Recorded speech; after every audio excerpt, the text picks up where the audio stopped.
علیکم ورحمۃ اللہ وبرکاتہ۔ آج کا عید کا دن ہے، ماشاءاللہ سے رمضان شریف خیر سے گزر چکا ہے اور آج چاند رات تھی۔ ہم مسجد نبوی شریف میں آئے ہوئے ہیں عید نماز پڑھنے کے لیے۔ میں نے سوچا آپ دوستوں کو بھی عید کی مبارکیں دے دوں، اور جنہوں نے روزے رکھے ہیں، جنہوں نے جو عبادتیں کی ہیں، اللہ تعالیٰ ہر مسلمان کی تمام عبادات قبول فرمائے۔ اللہ ہر کسی کے روزے رکھنا اپنی بارگاہ میں قبول و منظور فرمائے۔ یہاں پہ رش کافی زیادہ تھا، رات کو 2:30 بجے تقریباً ہم آئے ہیں مسجد نبوی شریف میں۔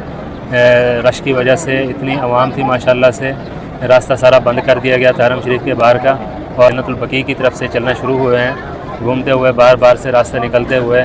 اب یہ طریق سلام پہ ہم آ کے بیٹھے ہوئے ہیں۔ طریق سلام کے باہر کا بھی آپ کو روش دکھاتے ہیں۔ سب دوستوں کو عید کی بہت بہت خوشیاں مبارک ہوں۔ ہمارے لیے بھی دعا کرنا، ہم بھی آپ دوستوں کے لیے دعائیں کریں گے۔ تمام مسلمانوں کے لیے، خاص کر جو فلسطین کے مسلمان ہیں، ان کے لیے بھی دعا کریں۔ اللہ تعالیٰ ان سب کی جو مشکلات ہیں، جو پریشانیاں ہیں، دور فرمائے، اور یہود و نصارہ کو نیست و نابود فرمائے۔ اپنی دعاؤں میں یاد رکھیے گا۔ السلام علیکم۔